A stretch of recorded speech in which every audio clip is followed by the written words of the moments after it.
Breaking news Karnataka రాజకీయం ఢిల్లీకి చేరింది. సీఎం మార్పుకు డిప్యూటీ సీఎం డీకే శివకుమార్ వర్గీయులు పట్టుబడుతున్నట్లు తెలుస్తోంది.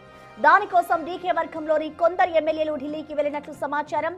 సీఎం మార్పుపై వీరు అధిష్టానంతో చర్చించే అవకాశం ఉందని తెలుస్తోంది. కర్ణాటకలో సిద్ధరామయ్య సీఎంగా కాంగ్రెస్ ప్రభుత్వం ఏర్పడి 2.5 ఏళ్లు పూర్తయింది. దీంతో రాష్ట్రంలో సీఎం మార్పుపై జోరుగా ప్రచారం జరుగుతోంది. ప్రభుత్వం ఏర్పాటుకి ముందు సీఎం పదవిపై సిద్ధరామయ్య, డీకే శివకుమార్ వర్గానికి పవర్ షేరింగ్ పై ఒప్పందం కుదిరినట్లు ప్రచారం జరిగింది.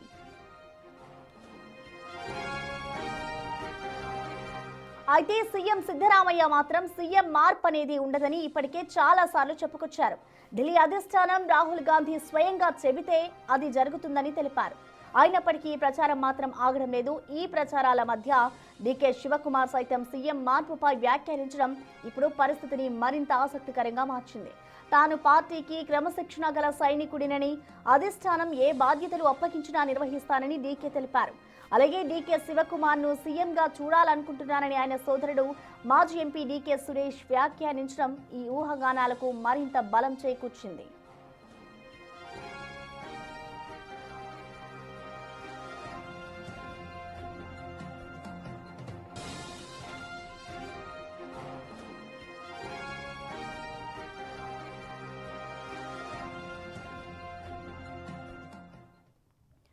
దీనిపై పూర్తి డీటెయిల్స్ ని ఢిల్లీ నుంచి మా ప్రతినిధి శివ అందిస్తారు. శివ, మనం చూస్తున్నాం ఇటు కర్ణాటకలో రాజకీయ సంక్షోభం ముదురుతుందని చెప్పుకోవాలి. ఒకవైపు చూసుకుంటే ఇటు డీకే వర్గం కూడా ఇటు ఢిల్లీకి చేరుకున్నారు. సో నెక్స్ట్ అసలు ఏం జరగబోతుంది అనుకోవచ్చు? హైకమాండ్ దీన్ని ఎలా చూస్తుంది అనుకోవచ్చు? రైట్ ప్రసన్న, కర్ణాటక కాంగ్రెస్లో రాజకీయ సంక్షోభం నెలకొంది. ఈ పవర్ షేరింగ్ ఇష్యూ అనేది మరోసారి తెర మీదకు వచ్చింది. 2023లో జరిగిన ఎన్నికల్లో అప్పుడు కాంగ్రెస్ పార్టీ అధికారంలోకి వచ్చింది. అధికారంలోకి రావడానికి ప్రధానంగా డీకే శివకుమారే ప్రధాన కారణం అనేది డీకే వర్గం చెబుతుంటే, మాస్ ఫాలోయింగ్ అన్న సిద్ధరామయ్య కాంగ్రెస్ పార్టీ అధికారంలోకి రావడానికి ప్రధాన కారణం అంటూ సిద్ధరామయ్య వర్గం ఇద్దరికిద్దరు ఆ క్రెడిట్ని తీసుకునే ప్రయత్నం చేస్తున్నారు. అప్పుడు కూడా పార్టీ అధికారంలోకి వచ్చిన తర్వాత సీఎం క్యాండిడేట్ ఎవరు అని తేల్చుకునేందుకు దాదాపు 10 నుంచి 15 రోజులు సమయం పట్టింది. ఎవరికి సీఎం పదవి ఇవ్వాలి, డీకేకి ఇవ్వాలా, సిద్ధరామయ్యకి ఇవ్వాలా, లేదా ఒకరికి పవర్ షేరింగ్ 2.5 సంవత్సరాలు ఒకరు, మరొకరు 2.5 సంవత్సరాలు అనేది గతంలో ఒప్పందం జరిగింది. అంటే దాదాపు 10 నుంచి 15 రోజుల పాటు ప్రభుత్వాన్ని ఏర్పాటు చేయడానికి, ముఖ్యమంత్రి ఎవరని తెలుసుకోవడానికి కాంగ్రెస్ ప్రభుత్వానికి కర్ణాటకలో గతంలో 2023లో జరిగిన ఎన్నికల్లో జరిగింది. తర్వాత పవర్ షేరింగ్ విషయం తెర మీదకి తీసుకొచ్చారు.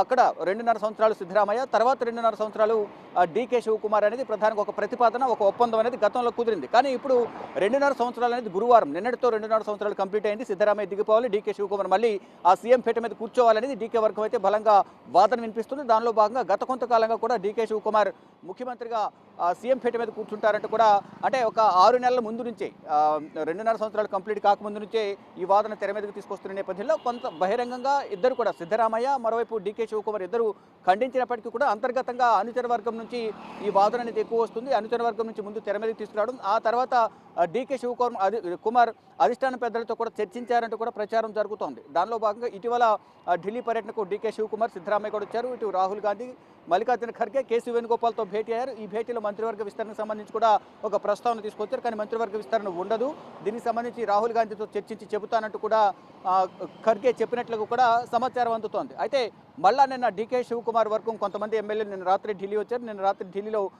ఇటు ఖర్గేను కలిశారు. దాదాపు 10 మంది ఎమ్మెల్యేలు ఆయన కలిశారు. మరికొంతమంది ఎమ్మెల్యేలు కూడా ఇప్పుడు రాబోతున్నట్లుగా తెలుస్తోంది. కేసీ వేణుగోపాల్తో చర్చిస్తారు. కేసీ వేణుగోపాల్తో చర్చించిన తర్వాత ఏం మాట్లాడారు ఏంటి అనేది కూడా ఖర్గే అలాగే రాహుల్ గాంధీతో చర్చించిన తర్వాత ఫైనల్ నిర్ణయం అనేది తీసుకునే అవకాశం కనిపిస్తోంది. అయితే 2.5 సంవత్సరాల పదవి కాలం ముగియడంతో ఇప్పుడు డీకే శివకుమార్కు ముఖ్యమంత్రి పదవి ఇవ్వాలి అనేది కూడా అతని సోదరుడు కూడా మాజీ ఎంపీ డీకే సురేష్ కూడా చెప్తూ ఉన్నారు. ఆయన అనుచర వర్గం కూడా గట్టిగా డిమాండ్ చేస్తూ ఉంది. మరి ఫైనల్గా అధిష్టానం ఏం చెప్పబోతుందని చూడాల్సి ఉంది. అయితే ఇక్కడ పవర్ షేరింగ్ గురించి సిద్ధరామయ్య తర్వాత డీకే శివకుమార్ సీఎం పీఠ మీద కూర్చుంటారంటూ ఒకవైపు ఈ ఇష్యూ నడుస్తున్న నేపథ్యంలో మరికొంతమంది పేర్లు తెర మీదకి వస్తూ ఉన్నాయి.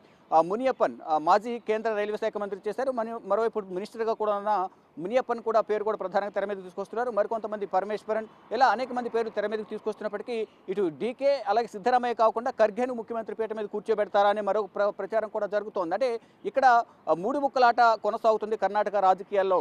అనూహ్యంగా మళ్ళీ ఖర్గే పేరును తెర మీదకి తీసుకొస్తున్నారనేది కూడా మరొక ప్రచారం జరుగుతుంది. ఇక ఫైనల్గా అధిష్టానం పెద్దలు ఏం చేయబోతున్నారనేది కూడా చూడాల్సి ఉంది. దానిలో భాగంగా ఇప్పుడు ఇప్పటికే డీకే శివకుమార్ మద్దతుదారులందరూ కూడా ఢిల్లీ చేరుకుంటున్నారు. ఒక్కొక్కరిగా కొంతమంది నిన్న రాత్రి ఢిల్లీ చేరుకుని ఖర్గేతో భేటీ అయ్యారు. డీకే శివకుమార్కు ముందుగా నిర్ణయించుకున్న దాని ప్రకారం ఒప్పందం ప్రకారం ఆయనకు సీఎం పదవి కట్టబెట్టాలనేది కూడా ప్రధాని చెప్తున్నారు. ప్రజెంట్ పీసీసీ అధ్యక్షుడిగా ఉన్నారు. మరోవైపు డిప్యూటీ సీఎంగా కూడా ప్రజెంట్ డీకే శివకుమార్ ఉన్నారు. కాబట్టి గతంలో భారత్ జోడో యాత్రలో రాహుల్ గాంధీ భారత్ జోడో యాత్ర చేపట్టిన సమయంలో అక్కడ మొత్తం మొబిలైజేషన్ కానీ ఆ యాత్ర సక్సెస్ కావడానికి డీకే శివకుమార్ కీలకంగా వ్యవహరించారు. పార్టీ అధికారంలోకి రావడం కూడా డీకే శివకుమార్ వల్లే పార్టీ అధికారంలోకి వచ్చిందంటూ వారు చెప్తుంటే మాస్ ఫాలోయింగ్ సిద్ధరామయ్య వల్ల పార్టీ అధికారంలోకి వచ్చింది. ఆయన ప్రాధాన్యత ఆయన కష్టం కూడా ఉంది కాబట్టి కంటిన్యూ ఆయన్నే చేయాలని వారు చెప్తున్నారు. ఇక అధిష్టానం ఏం చేయబోతుంది అనే దానిపై మాత్రం ఇంకా ఉత్కంఠ కొనసాగుతుంది. ఇటు డీకే మరోవైపు సిద్ధరామయ్య వర్గాలు అయితే అధిష్టానం నిర్ణయం కోసం ఉత్కంఠగా ఎదురు చూస్తున్నారు. ఒకవైపు ఢిల్లీ బాట పట్టినప్పటికీ కూడా ఈ సమయంలో ఇప్పుడు ముఖ్యమంత్రి చేంజ్ చేస్తే కనుక మార్పు చేస్తే ఫర్దర్గా రాజకీయాలు ఏ విధంగా ఉంటాయి? ఇప్పటికే చూసుకుంటే కనుక కేవలం ఒక తెలంగాణ కర్ణాటకలో మాత్రమే, ఇటు హిమాచల్ ప్రదేశ్లో మాత్రమే కాంగ్రెస్ ఉంది. కాబట్టి ఫర్దర్గా ఇటీవల ఎన్నికల్లో చూస్తే అన్ని కూడా ఓటమిలో పాలవుతూ ఉన్నారు. ఇప్పుడు ఈ సమయంలో సీఎం మార్పు ఉంటే పార్టీ పరిస్థితి ఏ విధంగా ఉంటుంది అనే కోణంలో కూడా ఆలోచిస్తున్నారు. మార్పు ఉంటుందా ఉండదా అనే దానిపై మాత్రం ఇంకా క్లారిటీ రావాల్సి ఉంది. Right, thank you Shiva.